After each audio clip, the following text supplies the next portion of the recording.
There are only two reasons goalies can't do the splits like Vasilevskiy. Reason number one, they haven't invested the time or the effort consistently over time working on the right things that will actually improve their splits. And number two, this reason.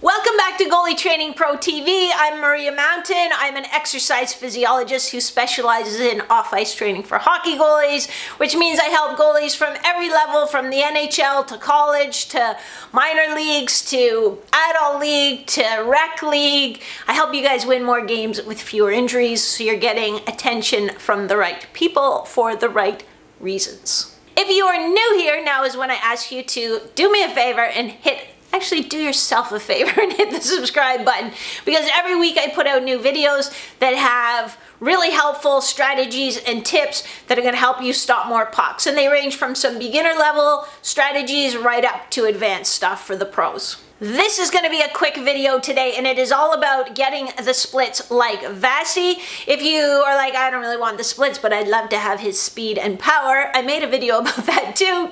You can grab it here. I already told you the number one reason you can't do the splits is because you haven't invested the time or energy working consistently on the right things. The number two reason, and sort of the tougher one to swallow, is your parents. You have very poor choice of parents. Is that your father? It is my father. Let me explain. And before you go off and get all sour with your parents, what I really mean is it's your anatomy's fault. Let me explain. This is a very small model of your spine, your pelvis, and your hip joint. So your hip joint is created with two parts. One part is the acetabulum, which is this little divot shaped thing in the side of your pelvis, and the other is your femur, and that is the head of your femur. And when we are developing, you know, it isn't that our DNA says, well, we must have a perfectly shaped femur and a perfectly shaped acetabulum. There's going to be some variation in there. This I call it the angle of inclination. I'm not sure if there's a different term, but it's, see how, this would be the shaft of your femur, that's a long thigh bone, and then there's this little angle here, and then there's the ball of your hip joint. So this angle can differ, and there are different terms. So there's coxa-vara, which is when this is a little bit flatter, and actually coxa-vara I think is like an actual deformity, as it were, like it's way at the extreme. And then there's coxa-valga, which again would be another extreme where this angle would be much higher, and then in the middle is sort of the normal range. And I think in sort of the general population, people without a dysfunction or deformity, there's about a 20-degree variation in that, just natural development. But you can see how, so I'm going to try to do, so this is the front of my pelvis, this is my tailbone back here. I'm going to try to do the side splits, and boom, you can see how the bony prominence on my femur is running into my pelvis, and that is not, I am not in a full splits. So that is a big limiting factor. And no matter how much we stretch or foam roll or use the massage gun, we're not going to change this bony structure. Tell me now, drop a comment below. Tell me how many of you, when you really have to reach that leg out to do as much of a split save as you can, find that you fall forward and that you end up on your belly? There's a reason for that as well. So my pelvis is in neutral here. My pelvis is in neutral. You can see my bones are smashing into each other. If I anteriorly tilted my pelvis, so I tilted it forward. Now I'll show you, I'll do it in a second, but I just want to show you, I like to use my little model here. If I tilt my pelvis forward. So here's neutral. I'm going to tilt it forward. Well, now look at how much more range I can get. Because when we look at the back, when it was in neutral, this is really hard to do. You can see my bones smashing into each other. When I anteriorly tilt, it creates a lot more space. This is what it kind of looks like in real life.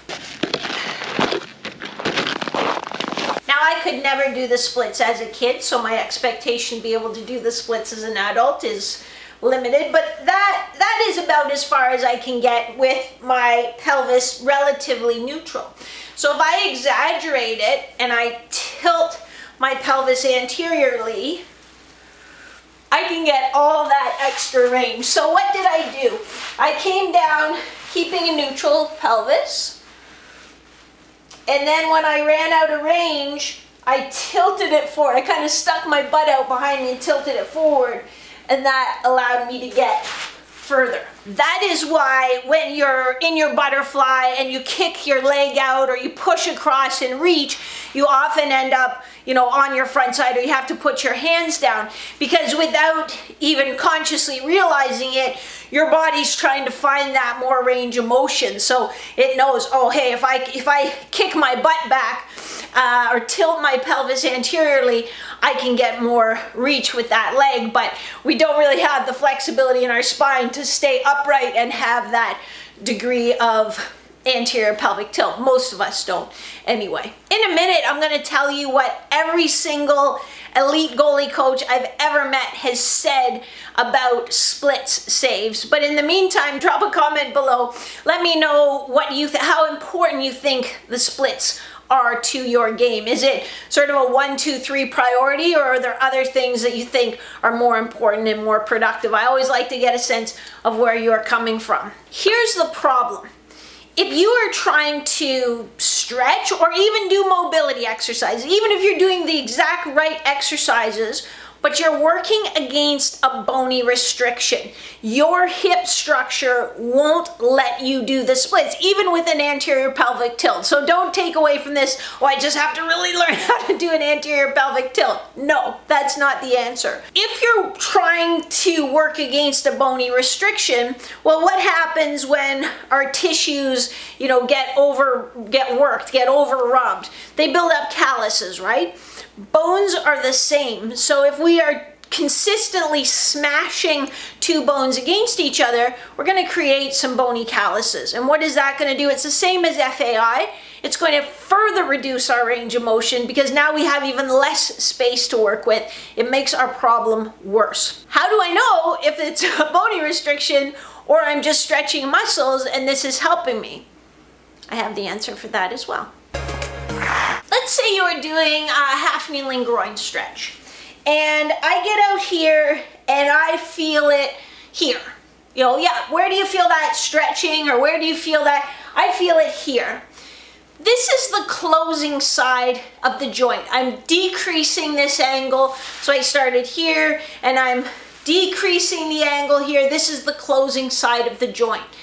If I'm feeling a restriction, discomfort, a pinch on the closing side of the joint, that is probably muscular in nature, because the muscles on this side of the joint are actually getting shorter. They're actually getting slack put into them, so there's no reason we should feel it stretching out there. Now, the subtle thing is that closing side block or discomfort could be a result of tightness on the opposite side of the joint that's leading to kind of the joint getting compressed. So it's not to say that, oh, well, that's an insurmountable bony issue. It's enough to say, hey, maybe I should go and get this looked at by a physical therapist or some kind of therapist who has good manual therapy skills to see if this is a soft tissue restriction on the other side of the joint that's giving me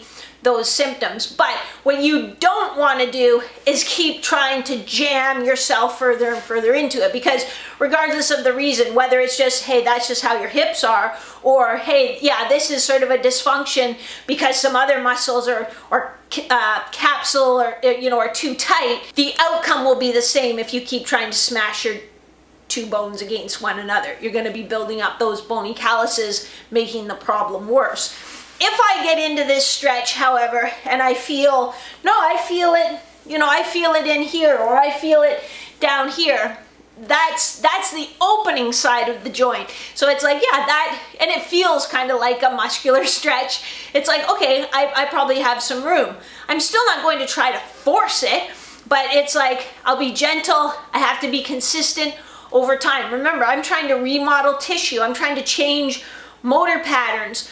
That takes a long time. It's not something that we're gonna fix in, 3 days or 3 weeks or even 3 months. You have to be consistent with it. And here's what basically every single elite goalie coach I've ever met has to say about the importance of doing the splits. And I mean, like Mike Valley, Mitch Korn, Thomas Magnuson. I even asked Carey Price one time, and he's like, I can't do the splits, but it would be cool if I could. Like, I wish I could, but I can't. And he's done all right for himself. But that's what they all say. They're like, I don't really want my goalie doing the splits. If my goalie is doing the splits, it means they probably have made a mistake at some point leading up to that. So it's not something that they look for that's important. When I asked Eli Wilson, I think he said on a scale of the top 10 things that I look for in a goalie, it's like, 17 or something like that. And I used to be a little bit stubborn about it. I used to,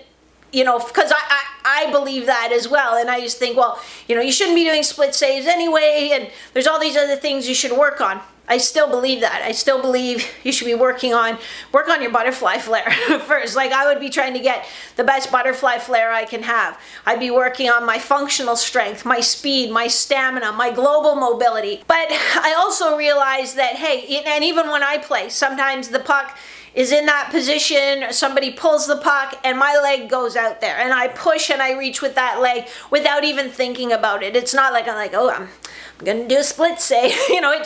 It just happens. It's much like the RVH. The RVH isn't a good position for your hips, but we're going to use it as a tool. So why not safeguard you the best I can so that you can do that and reduce the risk to injuring your hip or reduce the wear and tear over time. So my thinking on training the splits has really changed quite a bit, and even just over the last 6 months that I've been thinking about this.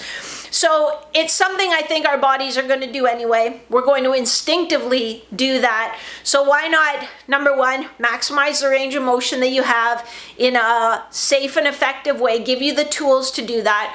Number two, work on mobility, so that is giving you strength through the full range of motion, which means strength at length, so that when you make that reaching save, you actually have control out there where you can maybe keep your balance and not fall on your tummy, maybe, but at very least be able to recover, get compact again, and ready to make the next save. So now you know why you can't do the splits. It's your parents' fault.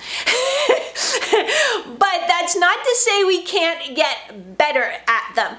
I made this video giving you some strategies to improve your splits. I might be working on something that will really help you get deeper splits. You can drop a comment if you're like, yes, please do that. Yes, I want. Let me know. You guys are the engine that drives this machine, so let me know. And like I said, I still want you to start with getting a nice wide butterfly flare. So if that's something on your to-do list, you can check out the link in the description to pick up my free 14-day butterfly challenge, or sashay on over to your app store, type in butterfly challenge, and you can download it that way. It's free. Thanks so much for stopping by today. It was great to see you. You're looking good. Did you change your hair? Do you have a fringe now or something? Yeah, something's different. I'm not exactly sure what. But if this video was mildly entertaining, if you learned something new, or it made you go, ah, oh yeah, then do me a favor and hit that like button. In the meantime, I will see you next Wednesday, same bad time, same bad channel.